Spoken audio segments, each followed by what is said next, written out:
Bismillahirrahmanirrahim. Assalamualaikum warahmatullahi wabarakatuh. Alhamdulillahirabbil alamin wa bihi nasta'in ala umuri dunya waddin. Wassalatu wassalamu ala asrofil anbiya wal mursalin amma ba'du. Hadirin para pemirsa yang dimuliakan Allah. Manusia diciptakan oleh Allah dengan sebaik-baik bentuk. Jadi manusia itu adalah makhluk ciptaan Allah yang paling istimewa, yang paling indah, yang paling sempurna. Dalam surat At-Tin disebutkan, laqad khalaqnal insana fi ahsani taqwim. Laqad khalaqnal insana fi ahsani taqwim. Jadi manusia itu diciptakan oleh Allah dalam keadaan sebaik-baik bentuk. Apa keistimewaan manusia itu? Manusia itu istimewa karena manusia itu diciptakan dari bahan tanah liat. Bahannya ini cenderung tidak berkualitas dan bersifat mengotori diri. Tetapi bahan yang minatin ini nafakhtu fihi min ruhi. Kemudian diberi ruh minallah. Diberi ruh minallah. Inilah istimewanya.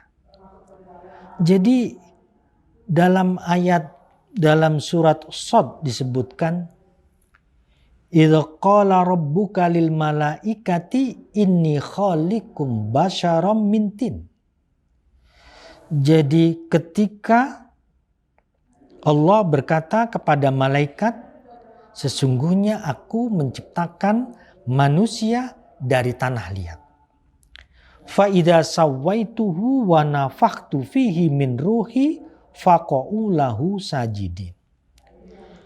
Jadi begitu disempurnakan penciptaan manusia ini dan ditiupkan ruh minallah, maka para malaikat itu langsung sujud. Sujud memuliakan manusia. Kenapa? Karena pada diri manusia itu ada ruhaniyatullah. Wa nafakhtu fihi min ruhi. Nah, inilah manusia. Manusia itu istimewa karena ada unsur di situ kemanusiaan, nasut, ada unsur ketuhanan, lahut.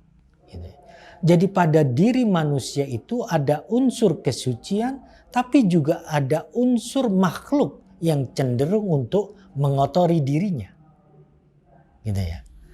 Karena itu manusia yang lahir dalam keadaan suci, kullu mauludin yuladu al fitro, lama kelamaan dia cenderung mengotori dirinya sendiri. Kenapa manusia itu mengotori dirinya sendiri? Karena manusia itu khuliqal insanu dha'ifa. Manusia itu diciptakan dalam keadaan lemah. Apa kelemahannya? Kelemahannya adalah cenderung untuk mengotori diri. Jadi kelemahan manusia itu adalah dalam ayat yang lain disebutkan, kalla bal tuhibbunal ajilata wa tadharunal akhirah. Jadi manusia itu suka tergesa-gesa dan meninggalkan akhirat. Jadi segala sesuatu itu maunya selesai sekarang juga, tidak mau berpayah-payah, tidak mau berproses, maunya instan, tidak mau bekerja ingin kaya, tidak mau belajar ingin nilainya terbaik. Nah, ini sebetulnya substansi daripada dosa. Dosa itu ketika seseorang itu tidak mampu menahan kesusahan, menahan kesakitan sebentar, tapi dia pengen cepat-cepat menikmati. Karena itulah orang yang ingin nikmat tapi nggak mau susah, berzina. Orang nggak mau bekerja, uangnya banyak, mencuri, korupsi. Jadi kelemahan inilah yang disebut dengan sumber perbuatan dosa. Nah, manusia ketika dilahirkan dalam keadaan fitrah itu oleh Allah diberi modal namanya al-qalbu. Yang disebut dalam bahasa Indonesia hati nurani. Nurani sendiri berasal dari bahasa Arab, nuroniun. Artinya bersifat bercahaya.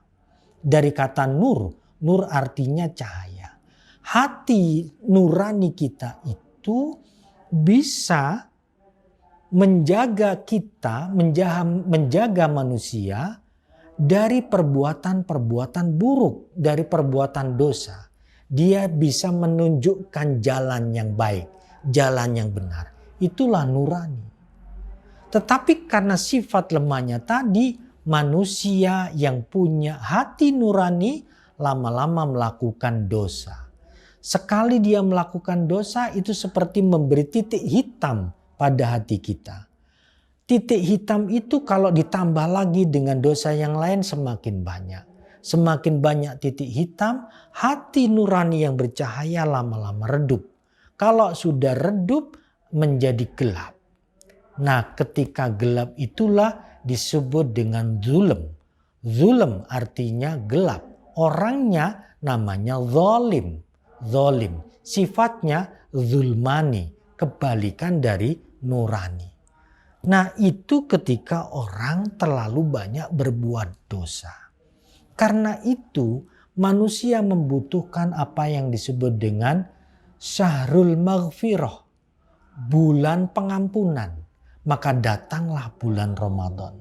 Bulan Ramadan ini oleh Allah dianugerahkan kepada manusia, umat manusia, agar dia melakukan pembersihan diri.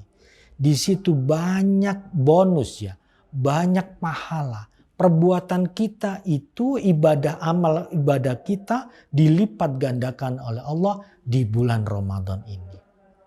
Dengan asumsi kita melakukan perbuatan ibadah ini dengan baik di bulan Ramadan, maka kita nanti pada akhir bulan Ramadan, pada awal bulan Idul Fitri, kita dikembalikan oleh Allah kepada fitrahnya.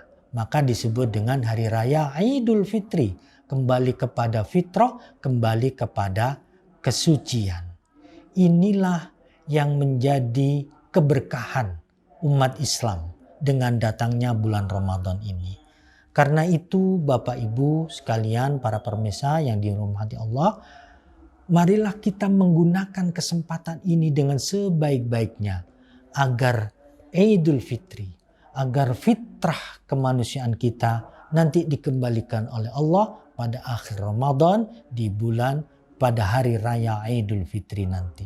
Tetapi karena manusia adalah makhluk Allah yang lemah, wa khuliqal insanu dha'ifa, kembali meskipun kita sudah suci, lama-kelamaan kita juga tetap melakukan dosa. Itulah yang kemudian disebutkan bahwa manusia kita semuanya selalu membutuhkan datangnya bulan Ramadan agar kita diberi kesempatan oleh Allah untuk mensucikan diri kita kembali. Saya kira ini yang bisa saya sampaikan. Mohon maaf bila banyak hal yang kurang berkenan atau salah kata. Al-afu minkum. Wassalamualaikum warahmatullahi wabarakatuh.